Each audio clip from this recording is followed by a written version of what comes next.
Betting ఎలాగైపోయిందంటే betting, Jaganmohan రెడ్డికి CM అయితే ₹1,00,000 ఇస్తాం, కూటమి గెలిస్తే మాత్రం మీరు 50,000 ఇవ్వండి చాలు. ఇది బెట్టింగ్ నడుస్తున్న తీరు. అయితే ఇక్కడ నేను ఇవాళ చాలా కాలం తర్వాత ఇవాళ ఈ వీడియో చేయడానికి మెయిన్ కారణం ఏంటంటే, ఇవాళ చేయడానికి కారణం ఏంటంటే, ఇవాళ మబ్బిడిపోయి ఒక న్యూస్ నా కళ్ళ ముందు జరిగిన న్యూస్ చెప్తున్నా. బెట్టింగ్ అనేది ఫిక్సింగ్ జరుగుతుంది. ఇప్పటివరకు మీరు మ్యాచ్ ఫిక్సింగ్లు చూసారు బెట్టింగ్ విషయంలో, ఇక్కడ బెట్టింగ్లే ఫిక్స్ అవుతున్నాయి. ఎలా అంటే ఎగ్జాంపుల్ చెప్తున్నా,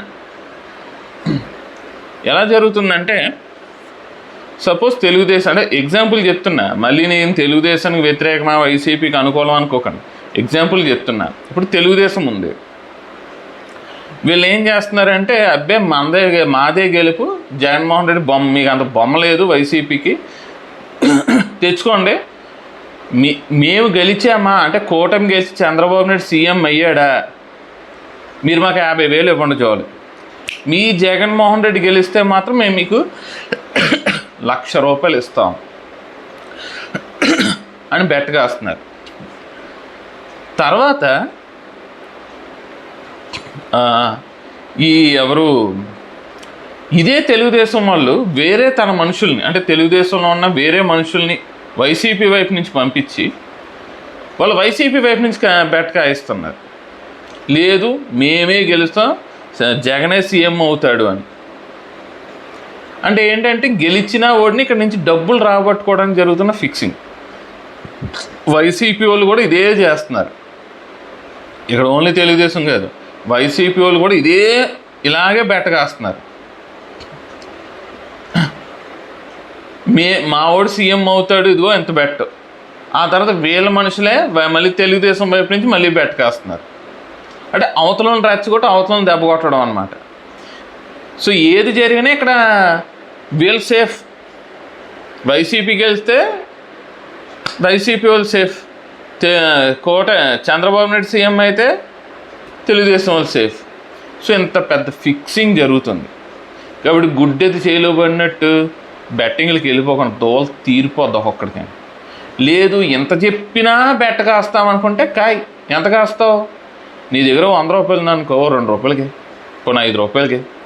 నీకు గుద్దలో గుల బాగా ఎక్కువ ఉంటే ₹10, ఇంకా గుల ఆగలేదు ఇంకా ఎక్కువ ఉందంటే ₹20. అంతే, అంతకుమించి కాయ. ఒకటే గుర్తుపెట్టుకో, నువ్వు బెట్ కాసావు అంటే నువ్వు ఓడిపోతే నీకు కలిగిన నష్టం ఏదైతే ఉందో అది నువ్వు తట్టుకోగలగాలి. పోతే పోనేరా, నేను మళ్ళీ సంపాదించుకోగలను అనే స్థాయి వరకు మాత్రం బెట్టగాయి. అంతకు మించి బెట్టగా వేసావనుకో పులుసు కారిపోద్ది నీకు. ఇందుకు నువ్వు తట్టుకోలేవు, డిప్రెషన్లో పోతావు, ఆ పోయిన సొమ్ము నువ్వు మళ్ళీ సంపాదించుకోలేవు, పిచ్చెక్కిపోద్ది, అప్పులు దాంతో నువ్వు ఉన్న ఆస్తిని కాపాడుకోవడానికి మళ్ళీ రిస్క్ చేస్తావు, మొత్తం ఆస్తిని రిస్క్లో పెడతావు, ఏదే అడ్డమైన పనులు చేస్తావు, దాంతో ఉన్న ఆస్తి కూడా దొబ్బుద్ది, అప్పులు పాలు అవుతావు, కుటుంబం రోడ్డు మీద పడుతుంది. ఇవన్నీ తట్టుకోవాలి, లాస్ట్ ఆత్మహత్య చేసుకుని చేస్తావు. నేను చాలామందిని చూశాను. కాబట్టి వేరే అసలు బెట్టే కాయకు లేదు. చెప్పాగా, గుద్దలో గుల బాగా ఎక్కువ ఉంటే కాయ్. ఓడిపోతే పోతే పోనలే అని నువ్వు తట్టుకోగలిగేంత వరకు మాత్రమే కాయ. తిరిగి సంపాదించుకోగలను అనేంతవరకు కాయ, అంతకుమించి అయితే కాయకు.